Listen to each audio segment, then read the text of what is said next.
Mesdames, messieurs, bonjour, je suis au garde à vous pour vous parler des expressions françaises, car il est temps de sonner le clairon et d'équiper nos Rangers. Aujourd'hui, nous allons discuter de ces expressions en rapport avec le domaine militaire.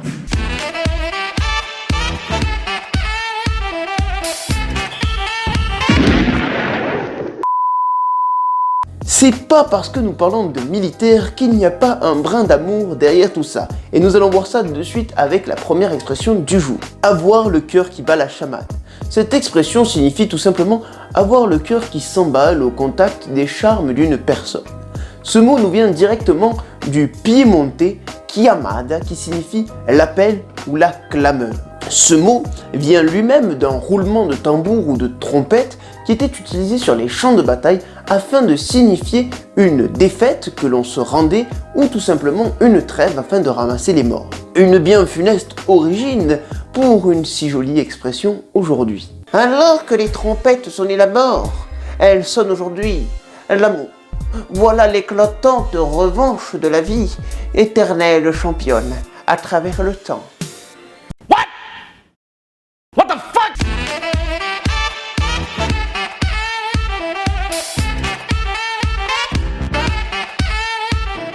Passer l'arme à gauche. Pour cette expression, aucun doute que ça nous vient du domaine militaire. Et pourtant, on ne connaît pas exactement son origine. Une première explication voudrait que cette expression vienne du monde de l'escrime. Et oui, car les duellistes portaient leur arme, main droite notamment le fleuret, et quand cette arme passe à gauche, c'est qu'on leur a arraché de la main. Ainsi, ils sont beaucoup plus faciles à tuer. Une autre explication vient de la position de repos du soldat, celui-ci passant son arme de droite à gauche.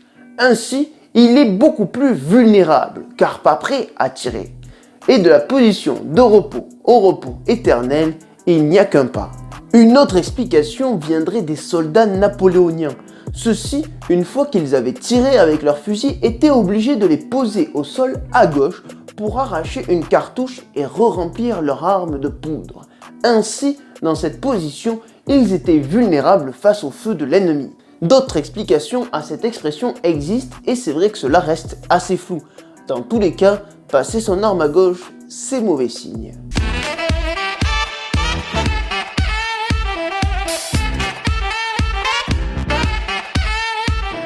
La prochaine expression, elle aussi nous vient du monde militaire, bien que au premier regard ce ne soit pas évident.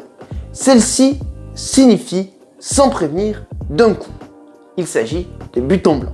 Le but ici, c'est tout simplement une déformation du mot but. Et de cette butte-là, ce petit monticule de terre, on faisait des tests d'archerie, d'artillerie ou autre arme à feu. Et le blanc, c'est tout simplement la cible.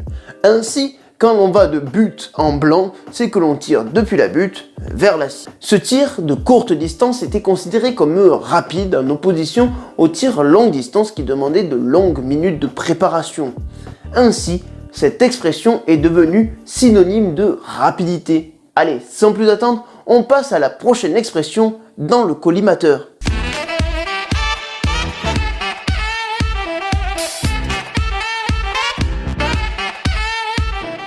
La prochaine expression peut être l'une des préférées des professeurs en salle de cours, avoir quelqu'un dans le collimateur.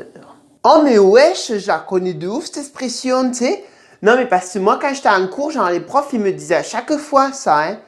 Non mais après bon, j'avoue, j'ai jamais rien compris, mais tu sais, d'habitude quand tu dis une expression, je connais même pas, alors quand même c'est mieux, hein. Voilà.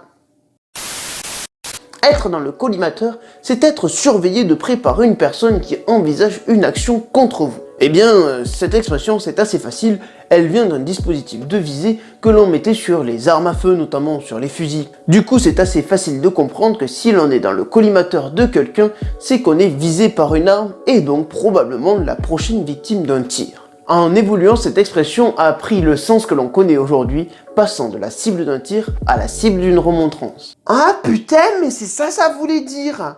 Oh, ben ça y est, j'ai compris. Par contre, c'est quoi, rappelle-moi l'expression?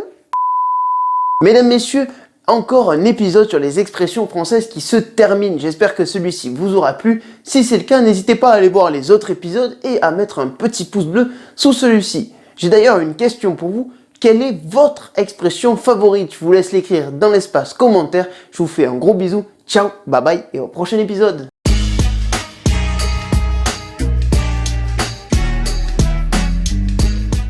Ouais, allô, je t'appelle parce que, tu sais, par rapport à l'expression tout à l'heure, tu sais, t'as dit,